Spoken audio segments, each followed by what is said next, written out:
So, try natin ito. Crazy, ah.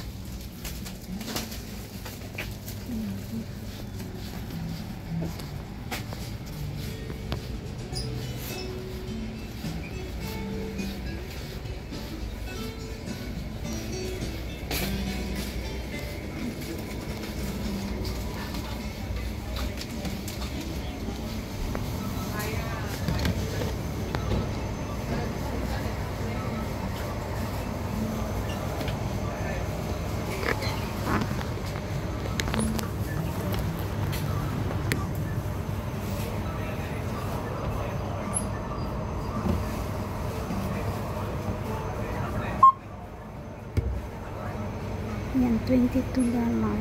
Chip out. Yung plastic.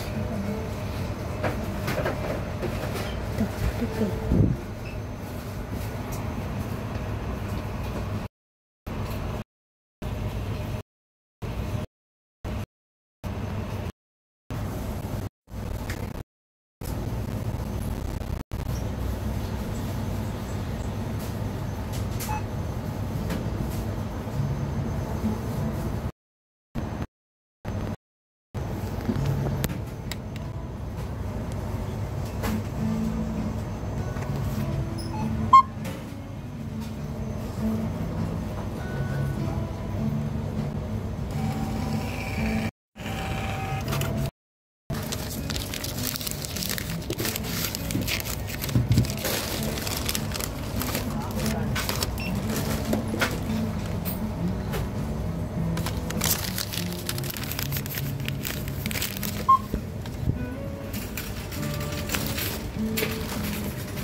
Guys,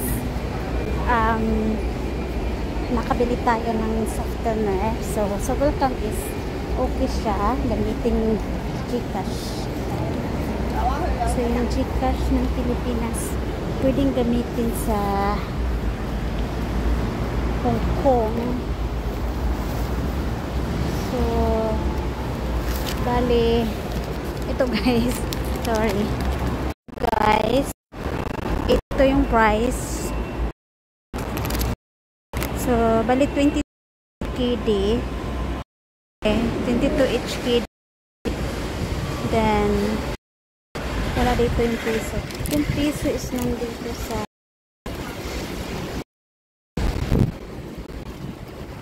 yung piso na value niya is andito.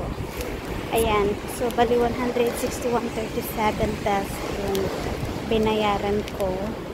Kasi yung palitan ng $1 nila is 7.33. So mahal yung bili mo sa dollar nila. So yung piso mo mahal yung palitan.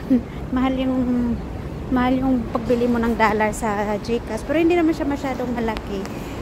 Nasa cents lang siguro. So 7.33 yung bili mo sa dollar nila. Samantalang pag ibibenta natin yung dollar sa Alipay, guys,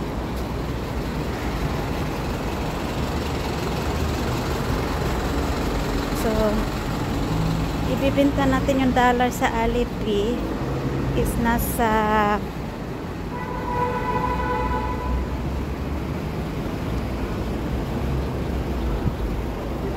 7.18 na.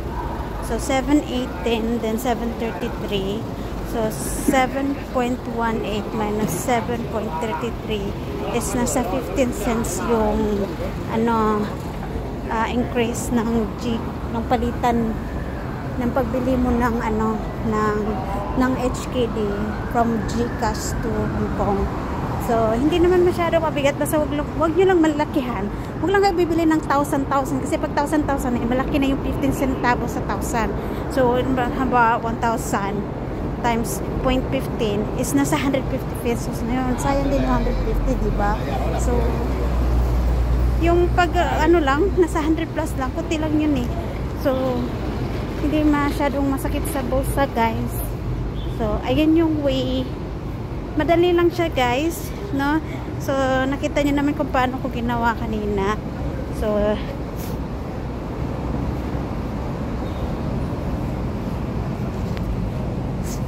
makikita nyo naman, dito lang kayo, nakita nyo yung QR code sa ibaba. So yung QR code sa ibaba, pindutin, and then with I. So yan, dito kayo, then lalabas yung QR code, pwede nyo na itong gamitin. So hindi 100% na lahat ng shop dito sa Hong Kong is pwede nyo gamitan ng GCash, Alipay, GCash ng Pilipinas. Kasi nga sinubukan ko na 2 beses sa parking shop, hindi siya gumana. So hindi lahat. At saka dito sa KFC din sinubukan ko rin, hindi siya. Then kahapon sinubukan ko sa McDonald's. So gumana yung GCash sa McDonald's. So walang problema guys sa iba na shop. So hindi lang talaga 100% na lahat ng shop dito sa Hong Kong na may Alipay is available yung GCash nila. So siguro kasi bago pa, diba? So ayan lang guys. Salamat. Ingat po kayo.